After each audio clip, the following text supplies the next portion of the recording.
इस वीडियो में हम लोग कोऑर्डिनेट फोर्सेस इस टॉपिक को कंटिन्यू कर रहे हैं। देखो, कोऑर्डिनेट फोर्सेस ये टॉपिक अच्छे से समझने के लिए हर एक स्टूडेंट को फोर्स को रिजोल्व कैसे करना होता है ये पता होना चाहिए। उसके बाद मोमेंट ऑफ अ फोर्स ये कंसेप्ट भी अच्छी तरीके से आनी चाहिए। और तीसरा पॉइंट ये होगा कि उस स्टूडेंट ने नंबर ऑफ प्रैक्टिस प्रॉब्लम करनी चाहिए। ज़्यादा से ज़्यादा प्रॉब्लम करना ये की रहेगा एक सब्जेक्ट को पास करने के लिए। ठीक है, तो अभी देखो यहाँ पर क्वेश्चन क्या लिया हुआ है। For the force system shown find the resultant and locate it with respect to O if the radius of the plate is 1 metre.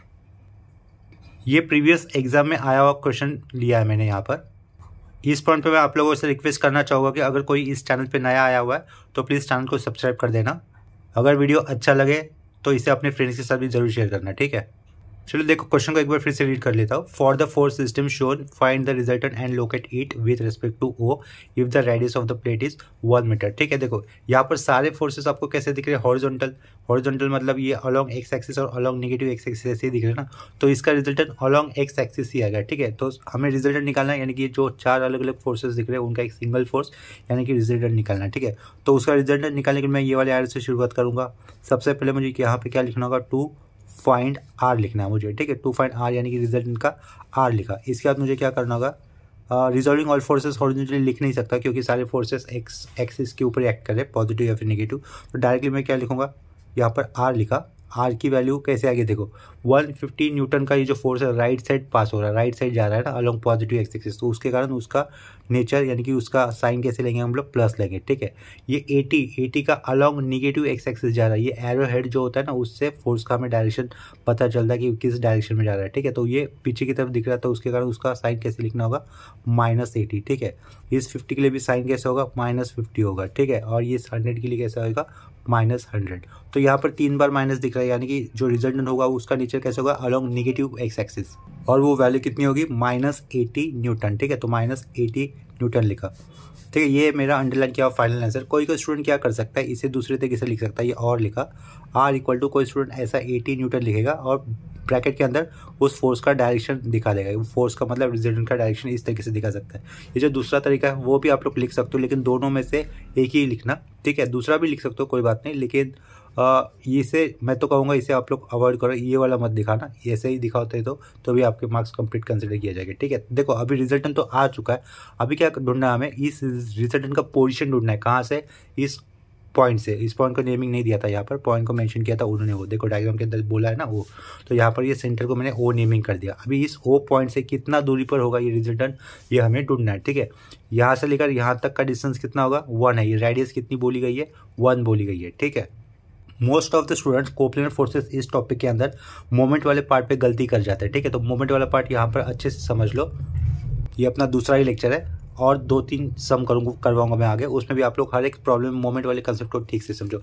अगर मोमेंट वाला कंसेप्ट सबको समझ में आ जाता है तो इक्विलिब्रियम टॉपिक के भी मार्क्स में आपको मिल जाएंगे, कोप्लेनर के भी मिल जाएंगे। ठीक है, मतलब ये मैकेनिक्स बहुत ही आसान हो जाएगा। अभी ध्यान दो, यहाँ पर इस 80 न्यूटन के फोर्स का लाइन ऑफ एक्शन की बात करो। लाइन ऑफ एक्शन मतलब इस 80 न्यूटन के फोर्स ऐसा सीधा चला जाएगा ना, तो उसे मैं एक्सटेंड कर दे रहा हूँ। ठीक है, तो अगर उसे एक्सटेंड कर दो तो इस 80 न्यूटन के फोर्स का लाइन ऑफ एक्शन ऐसे जाएगा, समझे इतना। और इस तरीके से अगर ये 150 को अगर एक्सटेंड करता हो तो वो ऐसे जाएगा पीछे की तरफ। तो जब ये 150 न्यूटन का फोर्स मैं पीछे की तरफ एक्सटेंड करता हूँ तो ये यहाँ से लेकर यहाँ तक का डिस्टेंस, ओ से लेकर इधर कुछ पॉइंट रहेगा ना, ऐसा परपेंडिकुलर आप बनाया, देखो आपको दिख रहा होगा। चाहिए तो ये जूम कर देता हूँ। ठीक है, डायग्राम को मैंने यहाँ पर जूम कर दिया। क्या किया, 150 न्यूटन की लाइन ऑफ एक्शन को मैंने पीछे एक्सटेंड किया तो आपको ये डिस्टेंस मिला। ठीक है, ये डिस्टेंस मिला। उसी तरीके से 80 न्यूटन के फोर्स को भी अगर मैं पीछे एक्सटेंड कर देता हूँ तो मुझे ओ से लेकर यहाँ तक वो उसके लाइन ऑफ एक्शन तक का ये परपेंडिकुलर डिस्टेंस मिल जाता है। ठीक है, अगर ये 50 न्यूटन का फोर्स है, उसकी लाइन ऑफ एक्शन को अगर मैं इस तरीके से पीछे एक्सटेंड करूँगा, ठीक है, पीछे एक्सटेंड करूँगा तो ये फोर्स ऑफ लाइन एक्शन हो गया। ठीक है, लाइन ऑफ एक्शन ये होगी 50 न्यूटन की फोर्स के लिए। इस ओ से नीचे वाला ये परपेंडिकुलर डिस्टेंस मिल रहा है। ठीक है, और ये 60 न्यूटन का ये वो 100 न्यूटन का फोर्स देखो जिसका इंक्लिनेशन कितना है, 60 डिग्री है ना यहाँ पर। अगर इस 100 न्यूटन की फोर्स का लाइन ऑफ एक्शन को पीछे एक्सटेंड कर देता हूँ तो ओ से इसके लाइन ऑफ एक्शन तक का डिस्टेंस क्या आएगा, ये वाला आएगा। ठीक है, इतना समझा आपको। नेमिंग देने की कोई जरूरत नहीं है, डायरेक्टली हमें वो मोमेंट में यूज़ करना है। कौन से डिस्टेंस यूज़ करने हैं देखो। पहले तो ये 80 न्यूटन का लाइन ऑफ एक्शन देखो ऐसा जा रहा है, 80 न्यूटन की बात कर रहा हूँ जिसको मैं नंबर 1 से रिप्रेजेंट कर रहा हूँ आपको समझने के लिए। ठीक है, 80 न्यूटन इस फोर्स का लाइन ऑफ एक्शन ऐसा सीधा जा रहा है, ब्लू लाइन दिख रहा है आपको। तो हम ये डिस्टेंस निकाल, देखो ये कर्ली लाइन से मार्क कर रहा हूँ। कर्ली लाइन से मार्क किया और समझा, ये डिस्टेंस हमें निकालना है। क्यों? क्योंकि मोमेंट क्या होता है, मोमेंट मतलब क्या होता है, turning effect of a force about the point होता है। तो इस 80 न्यूटन इस फोर्स का मुझे क्या निकालना है, मोमेंट निकालना है अबाउट व्हाट, ओ निकालना है। क्या कहा, 80 न्यूटन इस फोर्स का मुझे मोमेंट निकालना है अबाउट पॉइंट ओ। ठीक है, चल देखो आंसर के लिए शुरुआत कर लेता हूँ। ये तो हम लोगों ने यहाँ पर रिजल्टेंट निकाल दिया था, रिजल्टेंट कितना आया था -18। इसके बाद मुझे क्या लिखना चाहिए था, नाउ टू फाइंड इस पोजीशन। ठीक है, थोड़ा सा जूम आउट कर देता हूँ, जूम आउट कर दिया। ठीक है, यहाँ पे क्या लिखूंगा मैं, now to find resultant position, now to find R position कर देता हूँ। आर पोजीशन मतलब रिजल्टेंट का ही पोजीशन है ना। ठीक है, from point O, from point O ऐसा भी मेंशन किया। ठीक है, तो उसके लिए बाय वैरिगनस थ्योरम यूज़ करना होता है हमें, बाय वैरिगनस थ्योरम, वैरिगनस थ्योरम। ठीक है, वैरिगनस थ्योरम क्या होता है, समेशन। ठीक है, summation of moment of all forces about point O is equal to moment of resultant about point O होगा। ठीक है, तो देखो हमें मोमेंट निकालना है हर एक फोर्स का। मोमेंट मतलब turning effect of a force about that point, वो पॉइंट इस केस में ओ है। ठीक है, मोमेंट मतलब टर्निंग इफेक्ट। तो इस 80 न्यूटन के फोर्स का turning effect about point O कैसे होगा, देखो ये ऐसा सीधा जाते हुए दिख रहा है ना, लेफ्ट साइड में सीधा जाते हुए दिख रहा है, लेकिन उसको सीधा नहीं लेना है, उसको अबाउट पॉइंट वो घुमाना ही है। वो घूमेगा तो कैसे घूमेगा, उल्टा घूमेगा। उल्टा मतलब एंटी क्लॉकवाइज हो जाएगा। ठीक है, तो अगर वो एंटी क्लॉकवाइज होता है तो उसका नेचर कैसा आएगा, मोमेंट लिखने में माइनस आएगा। ठीक है, तो यहाँ पर क्या लिखूंगा मैं, -80 लिख दूंगा। -80 क्यों लिखा, क्योंकि मोमेंट उल्टे नेचर वाला हो रहा है, एंटी क्लॉकवाइज नेचर वाला हो रहा है, इसके कारण -80 लिखा। लेकिन मोमेंट क्या देखा था हम लोगों ने लास्ट लेक्चर में, बेसिक में, फोर्स इंटू डिस्टेंस होता है। क्या होता है, फोर्स इंटू डिस्टेंस। ये फोर्स तो लिखा हमने, माइनस क्यों दिया फोर्स के पहले, क्योंकि वो उल्टा घूमने वाला नेचर हम लोगों ने अज्यूम किया था माइनस। तो -80 इंटू क्या लेना है हमें, ये डिस्टेंस लेना है उस फोर्स से जो मोमेंट सेंटर है उस वहाँ तक का, ये परपेंडिकुलर डिस्टेंस लेना होता है। ठीक है, तो आपको अभी यहाँ पे काम क्या हो गया, ये डिस्टेंस निकालने वाला काम होगा। आपके पास क्या काम होगा, यहाँ से लेगा ये जो पॉइंट दिख रहा है जहाँ पे मैंने परपेंडिकुलर एंगल बनाया है, तो वो वाला डिस्टेंस निकालने वाला काम होता है। देखो फिर से बता रहा हूँ, ये पेन जहाँ पे मैंने ऐसे स्लाइड कर रहा ना, वो वाला डिस्टेंस हमें निकालना है। वो कैसे निकालेंगे, देखो ये वाला एंगल कितना है, 30 डिग्री, और यहाँ से लेकर यहाँ तक का डिस्टेंस कितना है, 1 है। 1 यूनिट रेडियस बोला गया है। ठीक है, देखो ये जो डिस्टेंस है ना, ये डिस्टेंस का ही मतलब क्या हो जाएगा, ये वाला डिस्टेंस हो जाएगा। समझे, ये जो अभी मैंने दूसरा डिस्टेंस साइड और किया ना, ट्रायंगल बनाया ना, दोनों देखो दो पैरेलल लाइन के बीच में डिस्टेंस सेम ही होता है ना, मतलब जितना ही डिस्टेंस ये है उतना ही डिस्टेंस ये होगा। और ये देखो ये वाला ट्रायंगल, देखो इसको नेमिंग कर देता हूँ ए, ये ओ है, और जिसको भी इस परपेंडिकुलर जो ड्रॉ किया ना मैंने ए से, उसको बी नाम लिख देता हूँ। ठीक है, इस ए से मैंने जो परपेंडिकुलर ड्रॉ किया उसको ए बी लिखा, ये ए बी इसके इक्वल है। और ये जो ए बी क्या, 30 डिग्री के साइड के अपोजिट वाला, 30 डिग्री जो है उसके अपोजिट में आने वाला साइड दिख रहा है। ठीक है, तो ये 30 है, इधर ये 90 बनेगा, और ये क्या हो जाएगा, 60 हो जाएगा। तो 30, 60, 90 ट्रायंगल के अंदर 30 के अपोजिट वाला साइड क्या होता है, हाइपोटेनस के हाफ होता है। यानी कि ए बी की लेंथ आपको कितनी मिलेगी, 1/2। ठीक है, तो इधर मुझे क्या लिखना होगा, -80 इंटू 1/2 लिखना होगा। इतना समझ में आया होगा। ठीक है, इसी तरीके से नीचे भी देखो 150 न्यूटन का फोर्स, 150 न्यूटन का फोर्स, ये उल्टा घूम जा तो रहा है राइट साइड, लेकिन उसको हमें घुमाना है। कैसे घुमाना है, अबाउट पॉइंट ओ घुमाना, मतलब सपोज ये पेन है 150 न्यूटन का फोर्स, जा तो रहा है राइट साइड, लेकिन उसको ओ के अराउंड घुमाना ही है। तो वो कैसे घूमेगा, उल्टा ही घूमेगा। तो उल्टा घूमेगा तो हमें यहाँ पर क्या साइन देना होगा, -150 देना होगा। ठीक है, इनटू इस 150 न्यूटन के फोर्स का परपेंडिकुलर डिस्टेंस ढूंढना हमें ओ से लेकर यहाँ तक का। देखो ये रेडियस कितनी है, 1 है। ठीक है, अगर ये रेडियस 1 है, 1 ही है, इधर का एंगल 30 है, तो ये नीचे का भी एंगल कितना हो जाएगा, 30 हो जाएगा। ये 30 है, ये 90 है, तो अगेन ये वाला एंगल कितना बनेगा, 60। तो 30 के अपोजिट वाला साइड कितना होता है, हाइपोटेनस के आधा होता है, यानी कि ये भी कितना मिलेगा हमें, 1/2 मिलेगा। ठीक है, यहाँ से लेकर यहाँ तक का डिस्टेंस कितना मिलेगा, 1/2। ठीक है, तो इसके कारण क्या लिखना है यहाँ पर, -150 इंटू 1/2। -150 क्यों, देखो समझो, -150 क्यों, क्योंकि 150 न्यूटन का फोर्स ऐसा सीधा राइट साइड जाएगा, पॉजिटिव साइड जाते हुए दिख रहा है। आप लोग उसको प्लस बोल सकते हो, पॉजिटिव साइड जा रहा है तो, लेकिन नहीं, इस बार फोर्स के नेचर की बात नहीं हो रही, फोर्स के नेचर की बात नहीं हो रही, बात किसकी हो रही है, मोमेंट की बात हो रही है। मोमेंट, और ये मोमेंट कैसा बना रहा है, ये 150 न्यूटन का फोर्स अबाउट पॉइंट तो उल्टा बना रहा है। उल्टा यानी कि एंटी क्लॉकवाइज घूमने वाला, और एंटी क्लॉकवाइज वाला हम लोगों ने यहाँ पर माइनस लिया है। ठीक है, तो -150 इंटू यहाँ से लेकर यहाँ तक का डिस्टेंस, या फिर इस पॉइंट से इधर तक का डिस्टेंस। समझे, ये जो नीचे की तरफ ड्रॉ किया ना मैंने, ये लाइन, इतना लाइन यहाँ तक का डिस्टेंस, ये 30 है, ये 1 है, तो 30 के अपोजिट वाला साइड कितना होता है, 30, 60, 90 में 30 के हाइपोटेनस के हाफ होता है, हाइपोटेनस 1 है ना, तो उसका हाफ कितना होगा, 1/2। ठीक है, तो ये 2 फोर्सेस का समझा आपको। उसके बाद अभी ध्यान दो, ये 50 न्यूटन के फोर्स के लिए ध्यान देना, ठीक है। 50 न्यूटन का लाइन ऑफ एक्शन ऐसे जा रहा है पीछे की तरफ, तो हमें ओ से लेकर यहाँ तक का डिस्टेंस ढूंढना होगा, ठीक है, क्योंकि उसका मोमेंट निकालना है। और ये 50 न्यूटन का फोर्स ओ के अराउंड कैसे घूमेगा, ऐसा राइट साइड जा रहा है ना, फोर्स नेगेटिव है, लेकिन वो घूमेगा कैसे उसकी बात हो रही है।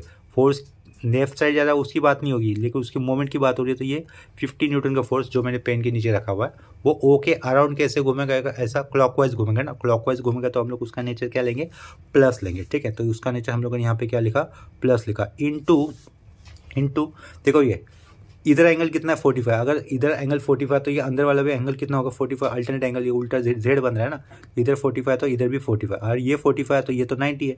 अगर ये 90 है ये 45 तो ये वाला भी क्या हो जाएगा 45 हो जाएगा। 45 90 इस ट्रायंगल के अंदर, ठीक है। तो ये साइड कितना आएगा मिलेगा आपको, ये साइड कितना मिलेगा 1/√2 ऑफ हाइपोटेनस मिल जाएगा। 45 90 ट्रायंगल के अंदर हाइपोटेनस के मतलब ये 45 जो एंगल है उसके सामने वाला साइड क्या होता है 1/√2 टाइम्स ऑफ हाइपोटेनस होता है, ठीक है। हाइपोटेनस कितना था 1 था, ठीक है, यानी कि डिस्टेंस क्या मिलेगा हमें 1/√2 ही मिलेगा, ठीक है। हाइपोटेनस ये 1 है ना ये, तो 45 के सामने वाला साइड कितना हो जाएगा 1/√2 टाइम्स ऑफ हाइपोटेनस। तो क्या लिखूंगा मैं सिंपली 1/√2 लिखूंगा। क्यों, क्योंकि देखो ये वाला डिस्टेंस, देखो ये वाले डिस्टेंस की बात तो कर रहा हूँ, ये करली डिस्टेंस ना, ये लाइन ऑफ एक्शन है, और ये डिस्टेंस यहाँ से लेकर कितना आ रहा है 45 के सामने वाला साइड हाइपोटेनस की कितना हो जाएगा 1/√2 इन केस ऑफ कौन सा ट्रायंगल 45 90 डिग्री का ट्रायंगल, ठीक है। तो यहाँ पर डिस्टेंस क्या लिखूंगा 1/√2, ठीक है।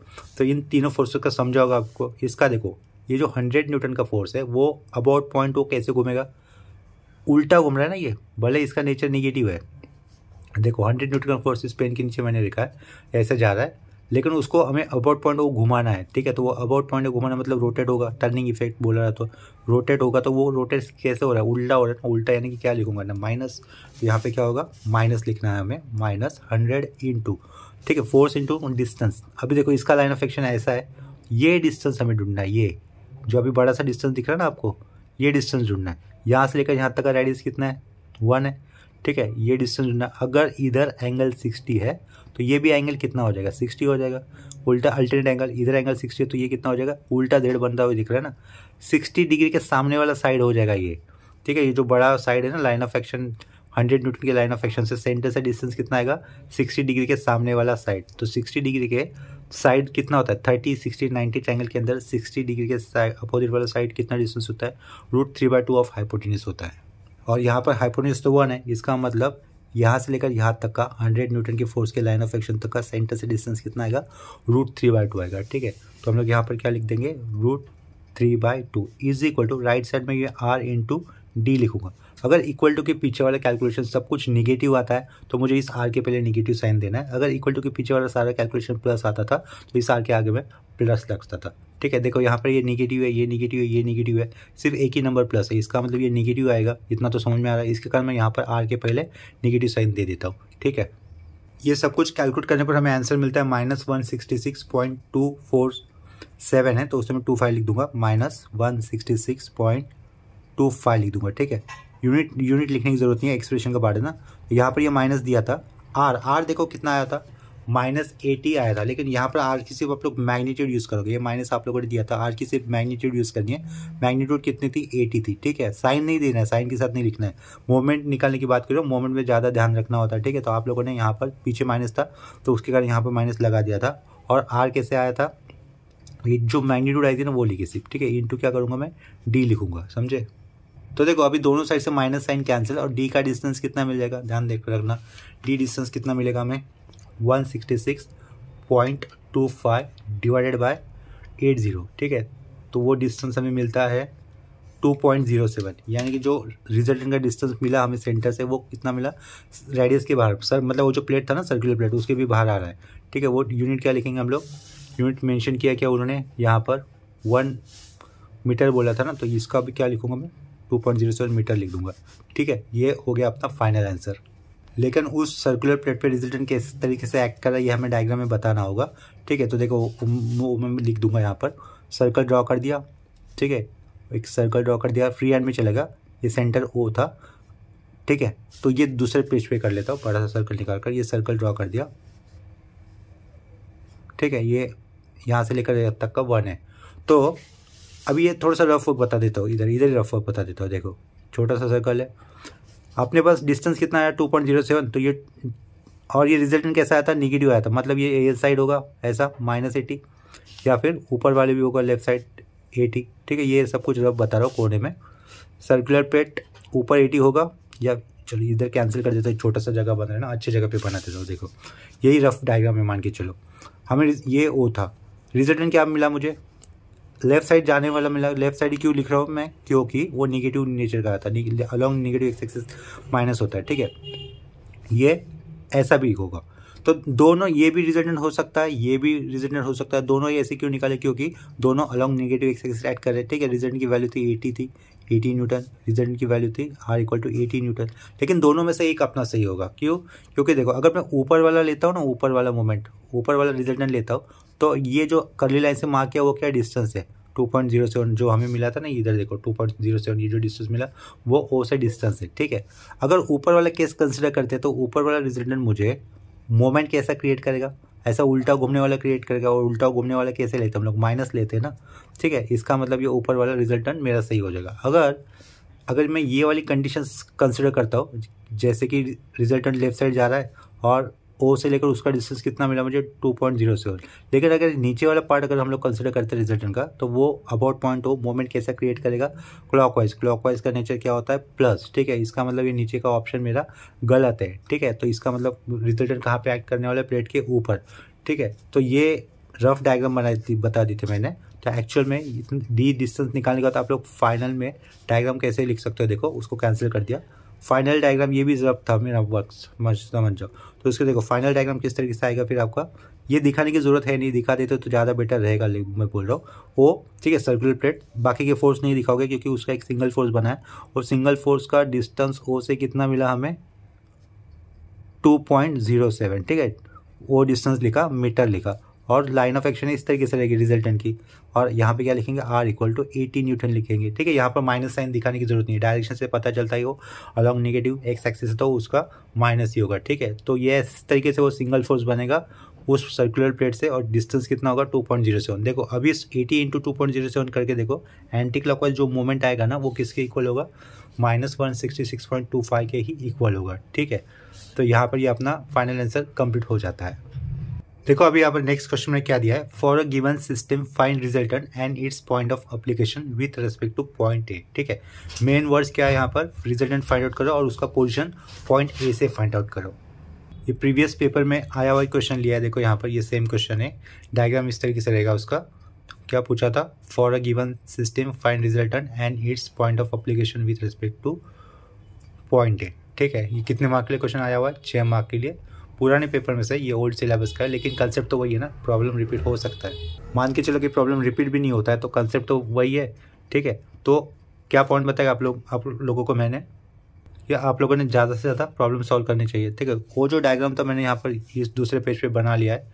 कितने फोर्सेस दिख रहे हैं हमको इस डायग्राम के अंदर, देखो यहाँ पर ये ऊपर 300 न्यूटन का फोर्स दिख रहा है, ये 400 का, इधर ये 320 न्यूटन का, पेज को थोड़ा सा ऊपर कर लेता हूँ, ये 200 न्यूटन का फोर्स है, और यहाँ पर ये 50 न्यूटन का फोर्स है। ठीक है, तो इधर देखो ये θ2 एंगल दिख रहा है लिखा हुआ, ये 320 अलॉन्ग नेगेटिव एक्स एक्सिस होगा, तो इसके इंग्लिश की ज़रूरत नहीं है। यहाँ पर एंगल θ1 दिख रहा है एक्स एक्सिस के साथ, इधर भी एंगल सेम ही रहेगा, नीचे वाला रेक्टेंगल है। ठीक है, तो सेम एंगल आएंगे इधर। ठीक है, वो एंगल कितने होंगे वो दिए नहीं उन्होंने, तो क्या करना है, इन फोर्सेस का 5 फोर्स का एक सिंगल फोर्स बनाना है, और उसका पोजीशन निकालना है कहाँ से, पॉइंट ए से। ठीक है, इस सिस्टम के अंदर एक हमें मोमेंट भी दिख रहा है, क्लॉकवाइज मोमेंट, जिसकी वैल्यू कितनी 4800 न्यूटन mm दिख रही है। ठीक है, तो सबसे पहले क्या करेंगे, टू फाइंड R लिख लेते हैं। ठीक है, तो देखो इस क्वेश्चन को सॉल्व करने के लिए ये वाले आइडिया से शुरुआत करूँगा। यहाँ पे क्या लिखूंगा मैं, टू फाइंड R का मतलब क्या होगा, टू फाइंड रिजल्टेंट। ठीक है, तो देखो यहाँ पर टू फाइंड R लिखा, तो उससे पहले हमें लिखना होगा resolving all forces horizontally and add up them. ठीक है, यहाँ पर मैंने सेंटेंस क्या लिख दिया, resolving all forces horizontally and add up to get what, summation Fx। ठीक है, पहला स्टेप यही होता है हम लोगों का हमेशा। अभी ध्यान दो, ये 300 न्यूटन फोर्स का हॉरिजॉन्टल कंपोनेंट नहीं आएगा क्योंकि ये तो वर्टिकल एक्ट कर रहा है। ये 320 न्यूटन का हॉरिजॉन्टल कंपोनेंट आएगा जो कि अलॉन्ग नेगेटिव एक्स एक्सिस होने के कारण इसे क्या लिखना होगा, -320 लिखना होगा। तो यहाँ पे क्या लिखा मैंने, 320 लिखा। ये 50 न्यूटन का फोर्स इंक्लाइन है, इंक्लाइन मतलब उसका एंगल दिख रहा है ना, हमें यही से दिख रहा है, वो θ1 दिख रहा है। तो वो θ1 एंगल कितना हम लोग जानते क्या नहीं जानते, लेकिन वो कितना हो सकता है, ध्यान दो। सी से लेकर बी तक का डिस्टेंस कितना है 120 mm, ये अपोजिट साइड हो गया। और ये जी से लेकर सी तक का डिस्टेंस कितना है, देखो वो कितना दिख रहा है यहाँ पे 160 दिया हुआ। तो इसको मैं ब्लैक पेन से बना देता हूँ या फिर मैं पेंसिल से ड्रॉ कर लेता हूँ। अपोजिट साइड क्या है इस एंगल के लिए, इस एंगल के लिए जो एंगल बना है मैंने, इस एंगल के लिए अपोजिट साइड कितनी होगी, ये जो कितनी दिख रही है यहाँ से 120, तो ये अपोजिट साइड होगी 120 और ये एडजेसेंट साइड होगी कितनी 160। ठीक है, तो आप लोगों को क्या करना होगा, tan इनवर्स ऑफ 120/160 कर देना है, tan इनवर्स 120 डिवाइडेड बाय 160 160। तो उसका आंसर कितना आएगा देखो 36.869 है, तो 36.87 कह दूंगा। तो वो एंगल लिख लेता हूँ मैं। इधर हमें θ1 इस एंगल की वैल्यू कितनी मिल रही है 36.87 वही एंगल इधर भी होगा। ठीक है, 200 न्यूटन फोर्स के इंक्रीज के लिए सेम एंगल होगा, वो एंगल मैं यहाँ पे लिख सकता हूँ। अगर मुझे इस 50 न्यूटन की फोर्स को इंक्लाइन मतलब रिजॉल्व करना है तो उसका एक्स कंपोनेंट कैसे आएगा, ध्यान दो। देखो ये 50 न्यूटन का फोर्स किस क्वाड्रेंट में जा रहा है, क्या कहा 50 न्यूटन का फोर्स किस क्वाड्रेंट में जा रहा है। तो हम लोग क्या करेंगे, इस 50 न्यूटन के फोर्स के ऊपर टेल आपकी यहाँ मानो या फिर उस फोर्स की टेल यहाँ पे मानो, लाइन ऑफ एक्शन पे कहीं पर भी मानो। अगर उधर से एक हॉरिजॉन्टल लाइन जाएगी, उधर से एक वर्टिकल लाइन जाएगी, तो ये 50 न्यूटन का फोर्स हमें किस क्वाड्रेंट में एक्ट होते हुए दिखाई देगा, फोर्थ क्वाड्रेंट में। और फोर्थ क्वाड्रेंट में एक्स कंपोनेंट कैसा होता है, प्लस होता है। तो इसके कारण मुझे यहाँ पे क्या लिखना होगा, प्लस लिखना होगा। अभी हम लोग कंपोनेंट निकाल रहे हैं ना इंक्लाइन फोर्स का, तो फोर्स की वैल्यू लिखी, एक्स कंपोनेंट लिखेंगे तो वहाँ पे कॉस होगा। कॉस लिखने के बाद जो एंगल आया है ना इस 50 न्यूटन की फोर्स में, पॉजिटिव एक्स एक्सिस जो एंगल बना है वही लिखना होगा। वो एंगल कितना मिला हमें 36.87 लिखा। सिमिलरली हमें अभी किसे रिजॉल्व करना है, 200 न्यूटन इस फोर्स को, 200 न्यूटन इस फोर्स के मान के चलो ये टेल का हिस्सा है, वहाँ से एक एक्स एक्सिस निकाला, वहाँ से एक वाई एक्सिस निकाला, ये फोर्स हमें थर्ड क्वाड्रेंट में एक्ट होता हुआ दिखाई दे रहा है। थर्ड क्वाड्रेंट में एक्स कंपोनेंट कैसा होता है, निगेटिव। इसके कारण इस 200 न्यूटन फोर्स का एक्स कंपोनेंट कैसे आएगा, निगेटिव आएगा। तो ये -200 लिखा, उसके बाद एक्स कंपोनेंट लिख रहा हो तो कॉस, और एंगल कितना, ये θ1 भी एंगल कितना था 36.87। देखो ये वाले एंगल की बात होगी, अपोजिट 120 एडजेसेंट 160, तो ये एंगल कितना होगा अंदर का 36.87 ही होगा, 36.87। ठीक है, अगर इधर एंगल 36.87 है तो ये भी एंगल कितना होगा 36.87 होगा, करस्पॉन्डिंग एंगल हो जाएंगे। ठीक है, तो यहाँ पर θ1 लिखा नहीं अलग से, हमें पता है -200, थोड़ा सा ऊपर कर लेता हूँ ये पेज को, -200 कॉस क्या लिखूंगा 36.87। समझा ये आप लोगों को। देखो अब तक हम लोगों ने 3 फोर्स लिखे हॉरिजॉन्टल कंपोनेंट में, कौन से ये -320, उसके बाद इस 50 न्यूटन इस फोर्स का हॉरिजॉन्टल कंपोनेंट रिजॉल्व करके लिखा, जो कि फोर्थ क्वाड्रेंट में होने के कारण प्लस नेचर का आया, तो +50 cos 36.87। ये 200 न्यूटन का फोर्स थर्ड क्वाड्रेंट में, तो उसका नेचर कैसा होगा, नेगेटिव होगा, -200 cos 36.87 लिखा। ठीक है, और अभी हमें किसे रिजॉल्व करना है, इस 400 न्यूटन के फोर्स को रिजॉल्व करना है। इस 400 न्यूटन के फोर्स को मान के चलो ये उसका टेल है, यहाँ से एक हॉरिजॉन्टल लाइन आएगा, यहाँ से एक वर्टिकल लाइन आएगा, तो ये फर्स्ट क्वाड्रेंट में एक्ट होता है ऐसा लगेगा। फर्स्ट क्वाड्रेंट में दोनों कंपोनेंट, दोनों यानी कि एक्स और वाई कंपोनेंट कैसे होते हैं, प्लस ही होते हैं। हमें ये θ2 एंगल पता होना चाहिए। θ2 एंगल कैसे होगा, जितना ये एंगल है उतना ये एंगल होगा θ2, करस्पॉन्डिंग एंगल हो जाएगा। लेकिन ये एंगल कैसे निकालेंगे, देखो तो ये साइड पूरा कितना, ये साइड ई से लेकर डी तक का डिस्टेंस कितना है 160, साइड में से दिखाई देगा ना रेक्टेंगल है, तो ई से लेकर डी तक का डिस्टेंस कितना है 160, और जी से लेकर डी तक का डिस्टेंस कितना है, जी से लेकर डी तक का डिस्टेंस कितना दिख रहा है 120, और ई से लेकर डी तक का डिस्टेंस है 160। ठीक है, तो 160/120 कर देता तो मुझे ये एंगल मिलेगा, ये एंगल का ही मतलब ये रहेगा। ठीक है, तो इसका एक्स कंपोनेंट क्या आएगा 400 cos tan इनवर्स ऑफ 160/120 करके पहले वो एंगल निकाल लेते हैं, tan इनवर्स 160 डिवाइडेड बाय 120, 53.13 ये वैल्यू होगी। ठीक है, तो वो एंगल मैं अंदर लिख लेता हूँ 53.13, वही एंगल इधर एक्ट करेगा। एक्स कंपोनेंट क्या लिखूंगा फिर मैं, प्लस नेचर में होगा, क्यों, क्योंकि फर्स्ट क्वाड्रेंट में एक्स कंपोनेंट प्लस ही आएगा, तो इधर क्या कर देंगे +400 cos 53.13 लिखना है।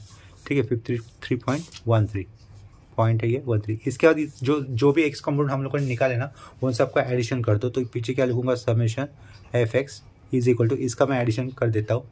देखो ये वैल्यूज कैलसी पर पुट करते वक्त ध्यान देना, 2-3 बार क्रॉस चेक कर लेना, अगर एक भी नंबर गलत हो जाएगा या फिर एंगल देते हो ब्रैकेट नहीं देते हो, किसी कैल्शियम में ओपनिंग ब्रैकेट बाय डिफ़ॉल्ट होता है, लेकिन क्लोजिंग ब्रैकेट देना भूल जाते हैं तो वो कैलकुलेशन आपका गलत हो जाएगा, ठीक है। तो कैलकुलेशन करते वक्त बहुत ध्यान देना चाहिए, अगर एक भी नंबर गलत होता है तो आगे का कैलकुलेशन कोई मतलब नहीं कर, ठीक है। तो इसको मैं 2-3 बार क्रॉस चेक कर चुका हूँ, तो ये आंसर हमें कितना मिल जाता है -199.99। तो इसे मैं राउंड अप करके -200 लिख सकता हूँ, ठीक है।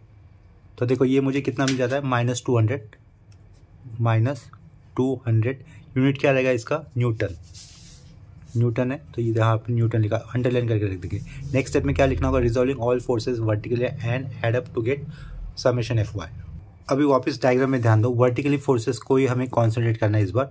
+300 न्यूटन, ये वर्टिकली अप जा रहा है तो इसका नेचर कैसा होगा, प्लस होगा, तो यहाँ पे क्या लिखेंगे +300, ठीक है, प्लस लिखा। दिस 400 न्यूटन फोर्स का वर्टिकल कंपोनेंट ऊपर जाएगा, बिकॉज 400 न्यूटन की फोर्स फर्स्ट क्वाड्रेंट में ऐड करा है। फर्स्ट क्वाड्रेंट में ऐड करने वाले फोर्सेस का वर्टिकल कंपोनेंट ऊपर जाएगा, जिसका नेचर प्लस होगा, तो वो क्या लिखूंगा मैं +400। वर्टिकल कंपोनेंट के साथ साइन एंगल आता है और एंगल कितना था 53.13, ठीक है। तो इधर क्या लिखना है हमें 400 साइन 53.13 लिख देना है, ठीक है। दो फोर्सेस कवर कर दिए, इसका वर्टिकल कंपोनेंट 0 होगा तो उसे नहीं लिखेंगे हम लोग, ठीक है। 50 Newton force acting in fourth quadrant में इसका वर्टिकल कंपोनेंट हमें नेगेटिव नेचर का लेना है, तो इसके कारण यहाँ पर माइनस क्या किया 50 पुट किया, ठीक है। तो -50, उसके बाद वर्टिकल कंपोनेंट निकाले तो यहाँ पे साइन होगा, साइन लिखने के बाद एंगल एक्स एक्सिस के साथ बना हुआ वो कितना था θ1 36.87, तो यहाँ पे क्या लिखना है मुझे 36.87। आफ्टर दैट ये 200 न्यूटन का फोर्स थर्ड क्वाड्रेंट में वर्टिकल कंपोनेंट नेगेटिव होता है, और ठीक है, तो नेगेटिव होता है तो इसका मतलब इधर माइनस के बाद फोर्स की वैल्यू 200 साइन एंगल, और एंगल कितना था 36.87, ठीक है। तो ये 36.87 थोड़ा सा मैंने आगे लिखा 36.87। इसके बाद इसे कैलकुलेट कर लो, इसे कैलकुलेट करने के बाद देखो आंसर कितना आता है। ये क्या लिखा समेशन Fy = इसे मैं कैलकुलेट कर लेता हूँ, ठीक है। ये क्या लिखा हुआ लास्ट में -200 साइन 36.87 लिखा हुआ है, ठीक है। तो ये सब कुछ कैलकुलेट करने पर मुझे आंसर कितना मिलेगा, देखो -4 माइनस नहीं मिल रहा है 469.999, तो इसे राउंड अप करके क्या लिख सकते हैं 470 लिख सकते हैं, ठीक है। तो यहाँ पे क्या लिखूंगा 470, ठीक है। ये ब्लू पेन आ गया था हाथ में, इसको ब्लैक पेन से लिख लेता हूँ 470 यूनिट न्यूटन, ठीक है। इसे भी अंडरलाइन कर लेते हैं, ठीक है। इसके बाद देखो हमें आर निकालने के लिए डायरेक्टली फॉर्मूला यूज़ करना होगा। आर का फॉर्मूला क्या हो जाएगा, देखो एक बार समेशन F(x) और समेशन F(y) आ जाता है, तो सिंस आर = रूट के अंदर क्या होता है समेशन F(x) का whole square plus summation Fy का होल स्क्वायर होता है, ठीक है। तो ये फिर से मैंने आर लिखा, रूट के अंदर लिखूंगा समेशन Fx वो कितना था -200, तो ये -200 राउंड ब्रैकेट में उसका स्क्वायर प्लस ये कितना लिखूंगा 470 एक राउंड ब्रैकेट में उसका स्क्वायर, ठीक है। तो डायरेक्टली मैं यहाँ पर रिजल्ट की वैल्यू क्या आएगी वो लिख सकता हूँ। देखो -200 का स्क्वायर कितना हो जाएगा, प्लस में आएगा ना, तो वो कितना हो जाएगा ये 4 और ये 40,000 हो जाएगा। तो डायरेक्टली मैंने यहाँ पे क्या दिया है उसका आंसर हमें कितना मिल रहा है रिजल्टेंट का 510.783, तो 783 लिखेंगे डेसिमल पॉइंट के बाद 510.78 यूनिट क्या होगा न्यूटन। तो ये अपना रिजल्टेंट लाने वाला काम हो गया, ठीक है। रिजल्टेंट निकालने के बाद बाय डिफॉल्ट आप लोग क्या करो उस रिजल्टेंट का एक्स एक्सिस के साथ कितना इंक्लिनेशन आएगा वो निकालने वाला काम किया करो। वो एग्जाम में मतलब क्वेश्चन में नहीं पूछा जाता, लेकिन हम लोग हमेशा किया करेंगे बाय डिफॉल्ट अपनी तरफ से।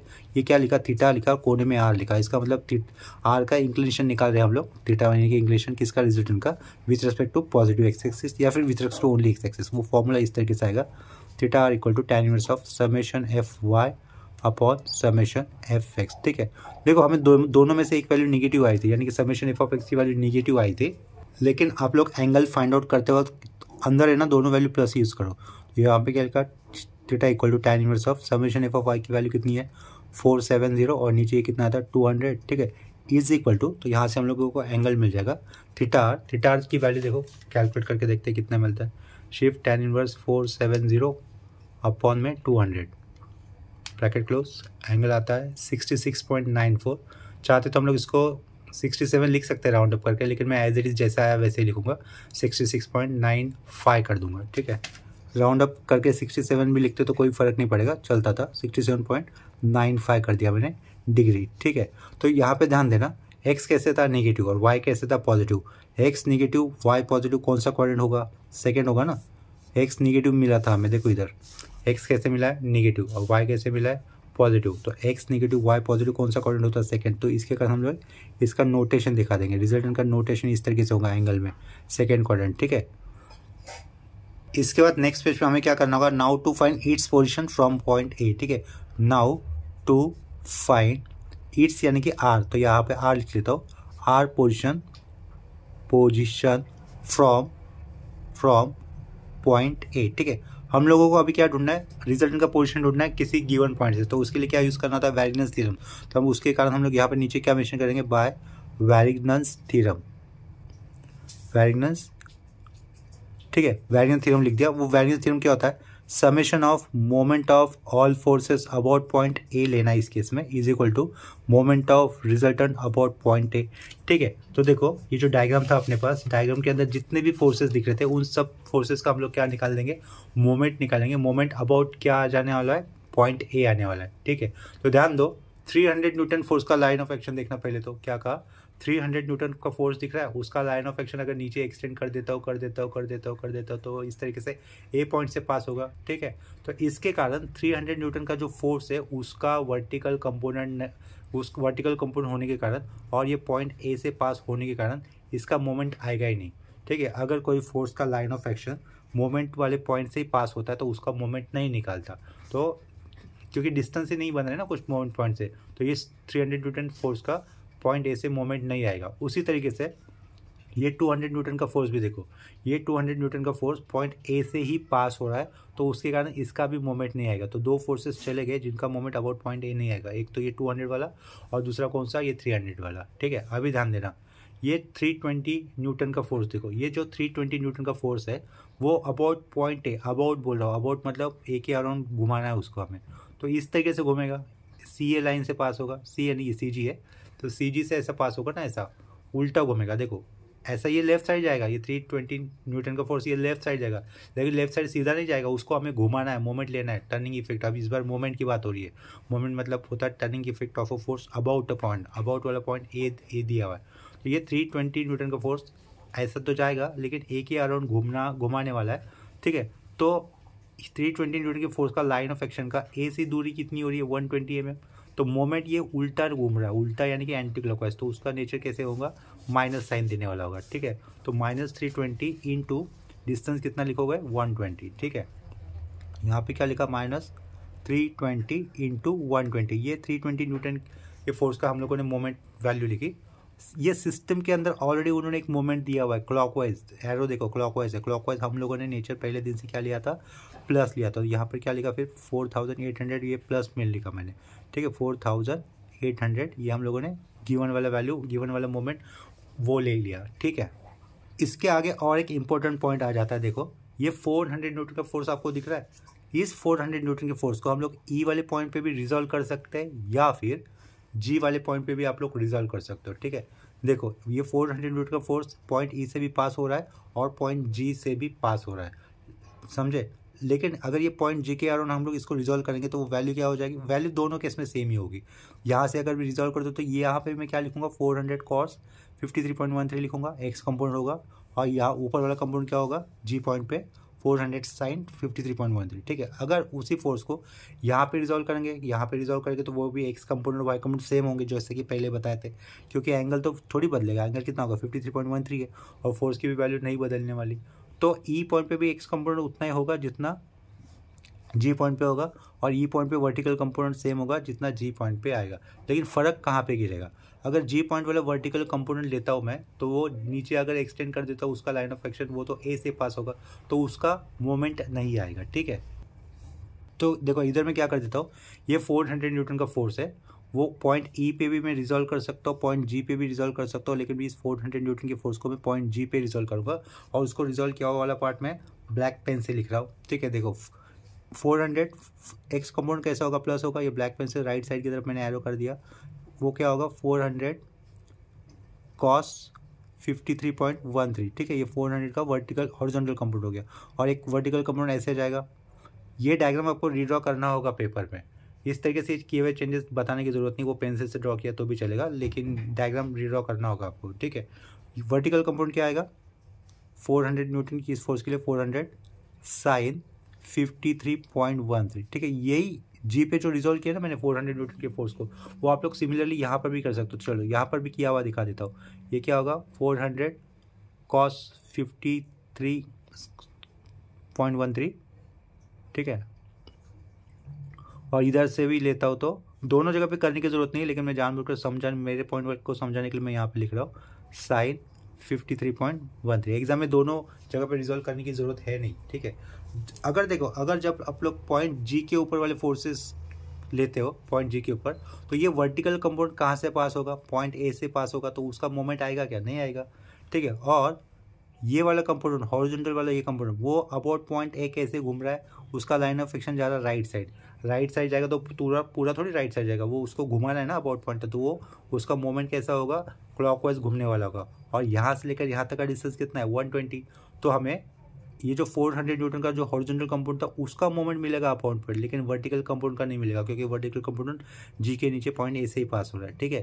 तो अपना काम तो हो गया ना, 400 न्यूटन का जो इंक्लाइन फोर्स था उसका मोमेंट हम लोगों ने निकाला, और वो वैल्यू क्या होगी, इसका सिर्फ एक्स कंपोनेंट कंसिडर किया जाएगा, 400 न्यूटन का सिर्फ एक्स कंपोनेंट कंसिडर किया जाएगा, जो कि अबाउट पॉइंट कैसे घूम रहा है क्लॉकवाइज, और डिस्टेंस कितना है मोमेंट सेंटर से फोर्स की लाइन ऑफ एक्शन का 120 mm, ठीक है। तो इसके कारण मैं यहाँ पे क्या लिखूंगा, क्लॉकवाइज घूम रहा है तो मुझे क्या लिखना होगा, प्लस लिखना होगा, ठीक है। ये 4800 सिस्टम के अंदर दिया हुआ मोमेंट था, ये जो दिया है ना उन्होंने ऑलरेडी वाला, वो गिवन वाला लिखा। इसके आगे क्या लिख रहा हो देखो, मुझे क्या लिखूंगा, प्लस 400 cos 53.13, 400 cos 53.13 इंटू, इसके आगे इंटू है, नीचे लिख रहा हूँ इंटू कितना 120, ठीक है, इतना समझाइए। और अगर मैं इधर रिजोल्व करता था उस फोर्स को, इधर वाली रिजोल्व पार्ट लेता, तो ये देखो ये कैसा घूम रहा है, उल्टा उल्टा, यानी कि ऊपर की तरफ जा रहा है। अगर इसका लाइन ऑफ एक्शन सीधा नीचे आएगा, सीधा नीचे आएगा, सीधा नीचे आएगा, तो यहाँ से उल्टा घूमेगा ना, ये उल्टा, तो इसका मोमेंट क्या होता था 400 sin 53.13 इंटू ये वाला डिस्टेंस, और वो माइनस आता था, और इसका कैसे लेते थे हम लोग, प्लस लेते थे। ये ऐसा जा रहा है, इसका लाइन ऑफ एक्शन ऐसा होता था 400 cos 53.13 का, अगर यहाँ से रिजल्ट वर्टिकल ये रिजॉल्व का एक्स कंपोनेंट लेता हो तो, और वो उसका डिस्टेंस ऐसे कितना बनता था फिर 160 प्लस 120, यानी कि 280 आता था। लेकिन इसके अच्छा हम लोगों ने छोटा वाला काम कर दिया, ठीक है। यहाँ पर अगर दोनों फोर्सेस के मोमेंट आते थे, ये अगर ई जॉइंट के ऊपर रिजोल्व किए हुए 400 न्यूटन के फोर्सेस लेते थे, तो ये वर्टिकल का भी मोमेंट आता था, हॉरिजॉन्टल का भी मोमेंट आता था, सेम कंसेप्ट से, सिर्फ फोर्स के लाइन ऑफ एक्शन से ए से आया और डिस्टेंस आपको इस उनके वर्टिकल और हॉरिजॉन्टल कंपोनेंट के साथ मल्टीपल करना पड़ता था, लेकिन ये वाला पार्ट ने लिया ही नहीं, तो इसे इग्नोर कर दो, ठीक है। अभी और एक फोर्स बाकी है, कौन सा फोर्स बाकी है, 50 न्यूटन की फोर्स की वैल्यू वाला, ठीक है। तो ये 50 न्यूटन की फोर्स को मैं बी पॉइंट पे रिजोल्व कर सकता हूँ, या फिर मैं पॉइंट जी पे भी रिजोल्व कर सकता हूँ। तो क्या बेटर रहेगा, देखो अगर मैं 50 न्यूटन की फोर्स को पॉइंट बी पे रिजोल्व करता हूँ, तो मुझे एक्स कंपोनेंट बी से राइट साइड की तरफ क्या होगा 50 cos 36.87 होगा, ठीक है। और बी पॉइंट पे अगर रिजोल्व करता हूँ 50 न्यूटन की फोर्स को, तो उसका वर्टिकल कंपोनेंट क्या होगा, वर्टिकल कंपोनेंट नीचे की तरफ आने वाला 50 sin 36.87 होगा। यस, देखो ब्लैक पेन से नीचे ड्रॉ कर देता हूँ, ये वाला क्या हो जाएगा 50 sin 36.87, ठीक है। और इधर से ये क्या होगा 50 cos 36.87। यहाँ पर भी किया तो भी चलेगा, या फिर मैं इधर करता हूँ तो भी चलेगा। अगर इधर करता हूँ तो क्या होगा, जी से वर्टिकल कंपोनेंट का मोमेंट क्या हो जाएगा 0, क्योंकि वो ए से पास हो रहा है, और हॉरिजॉन्टल कंपोनेंट का मोमेंट आएगा, क्लॉकवाइज घूमेगा तो उसका मोमेंट कितना आएगा 50 cos 36.87 इंटू दिस डिस्टेंस 120 वाला, ठीक है। लेकिन अगर मैं बी पॉइंट पे रिजॉल्व कर लेता हूँ 50 न्यूटन की इस फोर्स को, तो उसका एक्स कंपोनेंट पॉइंट कहाँ से पास हो रहा है, उसका एक्स कंपोनेंट ए पॉइंट से पास हो रहा है ना, ए पॉइंट से पास हो रहा है, तो उसका मोमेंट नहीं आएगा। लेकिन जो 50 sin 36.87 है वो अबाउट पॉइंट है, कैसे घूमेगा, क्लॉकवाइज घूमेगा, ठीक है, क्लॉकवाइज घूमेगा, तो उसका मोमेंट आएगा। तो मैं क्या कर रहा हूँ 50 न्यूटन की फोर्स को पॉइंट बी पे मैंने रिजॉल्व कर दिया, तो ये 50 sin 36.87 ऐसा नीचे की तरफ है, नीचे की तरफ है तो माइनस होगा ना, फोर्स माइनस होगा, लेकिन हम लोग यहाँ पर मोमेंट कंसिडर कर रहे हैं, क्या कर रहे हैं, मोमेंट। तो मोमेंट मतलब टर्निंग इफेक्ट, और इसका क्लॉकवाइज टर्निंग इफेक्ट हम लोगों ने पहले दिन से क्या लिया है प्लस, तो इसके कारण मैं क्या लिखूंगा, प्लस लिखूंगा, ठीक है। तो प्लस क्या लिखना मुझे 50 sin 36.87 इंटू ये जो लाइन ऑफ एक्शन है वर्टिकल कंपोनेंट का, उसका ए से डिस्टेंस कितना दिख रहा है हमें 160, इंटू क्या करूँगा मैं 160, ठीक है, इक्वल टू कर दिया। अभी इक्वल टू के पीछे वाले कैलकुलेशन पार्ट अगर प्लस आता है तो मुझे राइट साइड में प्लस ही साइन रखना है, अगर इक्वल टू के पीछे लेफ्ट साइड किया हुआ कैलकुलेशन अगर सब कुछ निगेटिव आता है तो इस आर के पहले मैं क्या लिखूंगा, माइनस साइन दे दूंगा। ठीक है, इसे कैलकुलेट कर लेते हैं। इक्वल टू के पीछे जो भी लिखा है उसे कैलकुलेट कर लेता हूँ मैं। कितना है, -320 into 120 plus 4800 plus 400 cos 53.13 round bracket close. देखो किसी किसी कैलसी में ओपनिंग ब्रैकेट बाय डिफॉल्ट आ जाता है, ओपनिंग ब्रैकेट यहाँ पे बाय डिफॉल्ट आया था। क्लोजिंग ब्रैकेट कर देना स्टूडेंट भूल सकते हैं, तो ध्यान रखना चाहिए। अगर क्लोजिंग ब्रैकेट नहीं करते तो कैलकुलेशन गलत होगा। कितना था, 400 था ना। देखो यहाँ पे गलती से कितना लिख गया मुझसे, 40 लिखने में हो गया ना, तो वो वहाँ पर भी ध्यान देना चाहिए। 400 था, गलती से मैं यहाँ पर मैंने 40 लिखा था, तो एक जीरो करेक्ट कर लेता हूँ। 400 cos 53.13 कर दिया इंटू 120 प्लस 50 साइन 36.87 इंटू 160। ठीक है, इक्वल टू कर लेता हूँ। वैल्यू कितनी मिली, 0.08। तो देखो ये लेफ्ट साइड का सब कुछ कैलकुलेट करने पर हमें आंसर मिलेगा 0.08 मिल रहा है। ठीक है, तो ये क्या लिखा, 0.08 मिला। ये प्लस में आया ना, तो अगर ये प्लस में आता तो यहाँ पर आर के पहले माइनस साइन देने की ज़रूरत नहीं है। अगर इक्वल टू के पीछे वाला पार्ट माइनस आता है तो हम लोग यहाँ पर माइनस पुट करते थे, लेकिन इस आर के पहले प्लस या माइनस देने वाला काम डिपेंड किसके ऊपर रहेगा, इक्वल टू के पीछे प्लस या माइनस आता है उसके ऊपर डिपेंड होता है। यहाँ पर आर की वैल्यू एक्चुअल में प्लस या फिर माइनस आती है वो देखने की ज़रूरत नहीं होती है। ठीक है, तो ये पीछे प्लस आया तो इसे प्लस ही रखेंगे। इसके बाद आर की मैग्नीट्यूड देखो, आर की मैग्नीट्यूड हमें कितनी मिली थी, 510.78 थी। ठीक है, देखो रिजल्ट की वैल्यू हमें कितनी मिली थी, 510.78, वो लिख दूंगा आर की जगह पे, इनटू डिस्टेंस। ठीक, अभी देखो ये बहुत ही छोटा नंबर है 0.08 इस नंबर को 510.78 से अगर मैं डिवाइड करूंगा तो आंसर कितना मिलता है चेक कर लेता हूँ। वो आंसर हमें मिलेगा, देखो इतना मिलता है, 0.08 divide by 510.78 equal to 1.566। Last में क्या दिख रहा है, 10 to the power -4। ठीक है, इसका मतलब हम लोग इसे अप्रॉक्सीमेटली 0 ही लिख सकते हैं ना, 0 mm लिखा। इसका मतलब रिजल्टेंट कहाँ पे एक्ट करेगा, एक्जैक्टली पॉइंट ए के ऊपर ही एक्ट कर रहा है, उसका कोई डिस्टेंस नहीं बन रहा है पॉइंट ए से। तो लास्ट में जो हमें फ्रेमवर्क दिया था जिसके अंदर 5 फोर्सेस थे, वो हम लोग उसको एक बार फिर से बना देंगे। ऊपर इस तरीके से एक रेक्टेंगल बना हुआ था, नीचे एक हॉरिजॉन्टल रेक्टेंगल था। ठीक है, 5 फोर्सेस थे, ये रफ बना रहा हूँ चलेगा इस तरीके से। यहाँ पर ए पॉइंट था, तो ए पॉइंट पे ही वो रिजल्टेंट आ रहा है, उसका कोई डिस्टेंस नहीं हो रहा है ए पॉइंट से। ठीक है, रिजल्टेंट का, लेकिन रिजल्टेंट किस क्वाड्रेंट में था, सेकेंड क्वाड्रेंट में था। रिजल्टेंट में सेकेंड क्वाड्रेंट था और उसका एंगल कैसा था, 66.95 था ना। तो रिजल्टेंट हम लोग यहाँ से सेकंड क्वाड्रेंट में जाएगा तो एरो कैसे होगा, ऊपर की तरफ ही दिखाएंगे और ए से ही पास होगा, क्योंकि डिस्टेंस तो हमें मिला नहीं, डिस्टेंस तो 0 मिला, तो ए से पास होगा और इंक्लिनेशन कितना होगा, 66.95। ठीक है, तो ये इस तरीके से रिजल्टेंट की पोजीशन होगी। आर की वैल्यू 510.78 क्या होगी, न्यूटन होगी। ठीक है, तो लास्ट में इस तरीके का डायग्राम आपको बनाना होगा।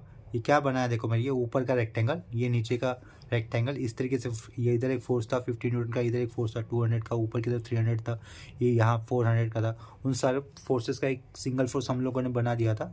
आर की वैल्यू जो कितनी थी 510.78 न्यूटन, जो सेकेंड क्वाड्रेंट में ऐड कर रहा है, लेकिन ए से उसका डिस्टेंस कुछ मिला ही नहीं, तो ना ही नीचे ना ही ऊपर। ठीक है, तो वो हम लोगों ने पॉइंट ए से लिया है, जिसका इंग्लिश ने कितना लिया है, 66.95। ठीक है, और मैं यहाँ पर कोपनर फोर्सेस इस टॉपिक के ऊपर 3-4 लेक्चर करवाऊंगा, जिसमें आप लोग मोमेंट ऑफ फोर्स वाली कंसेप्ट के ऊपर ज़्यादा ध्यान दो और finding position of the resultant from the particular point, वो वाले कंसेप्ट पे ज़्यादा ध्यान देना। ठीक है, मैकेनिक्स क्लियर करने के लिए फिर से कहूँगा कि आप लोगों ने ज़्यादा से ज़्यादा प्रॉब्लम करने चाहिए। अगर आपको वीडियोस अच्छे लगते हैं, ठीक है, इन्फॉर्मेटिव लगते हो, तो आप लोग इसे अपने फ्रेंड के साथ ज़रूर शेयर करना। चैनल पर नए आए होंगे तो चैनल को सब्सक्राइब कर दो। तो अभी के लिए ये लेक्चर हम लोग यहीं पे स्टॉप करते हैं, मिलते हैं नेक्स्ट लेक्चर में, तब तक के लिए बाय एंड टेक केयर।